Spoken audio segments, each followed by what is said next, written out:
Assalamualaikum warahmatullahi wabarakatuh.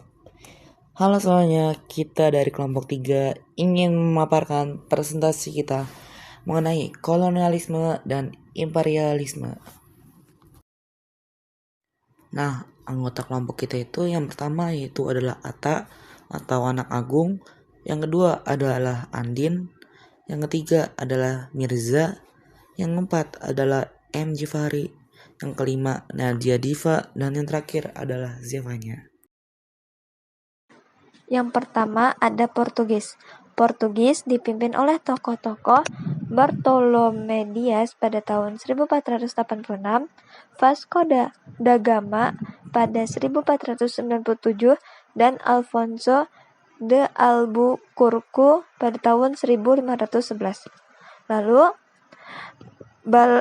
Bartolomé Dias membuka jalur sekitar Afrika Selatan pada 1486. Vasco da Gama mencapai India pada 1497 sampai 1498.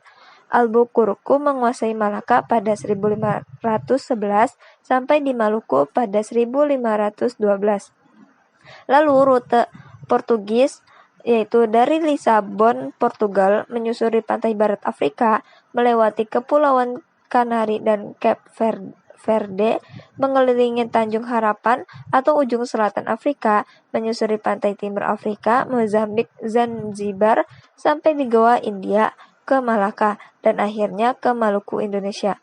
Alasan rute yaitu untuk mencari jalur laut langsung ke sumber rempah-rempah dan pasar Asia karena jalur darat ke Asia mahal dan berbahaya. Rute mengitari Afrika dipilih untuk menghindari wilayah yang dikuasai oleh kekuatan lain dan menguasai jalur perdagangan rempah di Malaka dan Nusantara.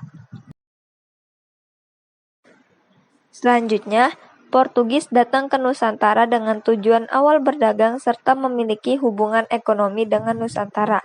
Daerah yang pertama kali didatangi oleh Portugis adalah Malaka. Portugis menjalin kerjasama dengan Kesultanan Ternate. Namun, seiring berjalannya waktu, Portugis mulai melewati kontrak kerjasama dan mulai menjajah Kesultanan Ternate untuk menguasai rempah-rempah. Selanjutnya adalah Spanyol. Tokohnya yakni ada Cristoforo Colombo dan Ferdinand Magellan. Tahun Columbus berlayar pada tahun 1492. Magellan memimpin ekspedisi 1519 sampai 1521. Untuk rute, berangkat dari Spanyol ke barat menyeberangi Samudra Atlantik, menemukan Amerika pada tahun 1492, kemudian melanjutkan ke selatan memutari ujung Amerika Selatan melalui Selat Magellan, masuk ke Samudra Pasifik sampai di Filipina pada tahun 1521 dan melanjutkan ke Maluku.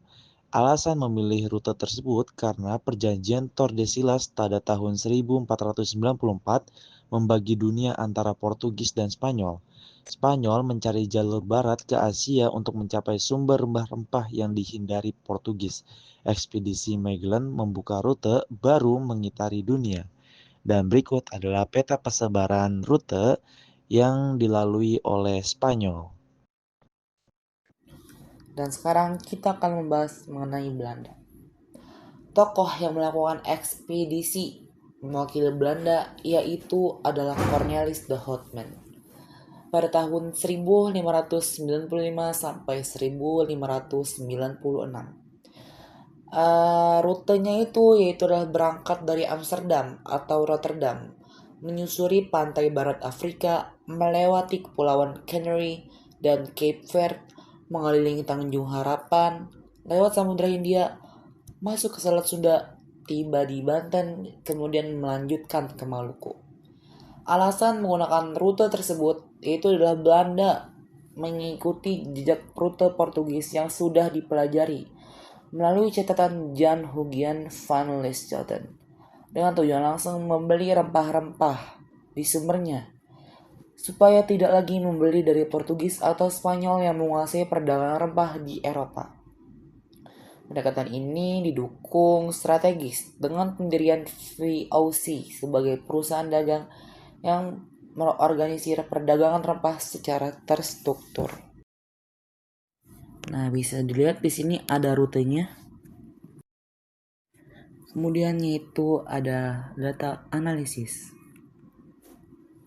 Nah, alasan dan tujuan mereka melakukan perdagangan dengan jalur dan rute yang telah mereka lewati itu adalah karena mereka yang awalnya ingin membuat perjanjian serta hubungan dagang dengan Nusantara, namun lama-kelamaan malah mengubah tujuan mereka menjadi suatu kolonialisme dan menggunakan kekuasaan untuk menjajah Nusantara dan menguasai rempah-rempah. Lalu selanjutnya yaitu adalah timeline atau alur waktu. Yang pertama yaitu adalah bangsa Eropa datang dan melabuh di Nusantara untuk pertama kalinya. Kemudian yang kedua yaitu adalah bangsa Eropa mendatangi penduduk lokal ataupun raja yang sedang bertahta untuk menawarkan hubungan dagang dan pertukaran rempah-rempah. Dan event ketiga yaitu adalah mulai banyaknya bangsa Eropa yang datang dengan tujuan menjalin hubungan dagang dan membangun kekuasaannya sendiri. Sekian, terima kasih dari kelompok kami. Kurang lebihnya mohon maaf. Wassalamualaikum warahmatullahi wabarakatuh.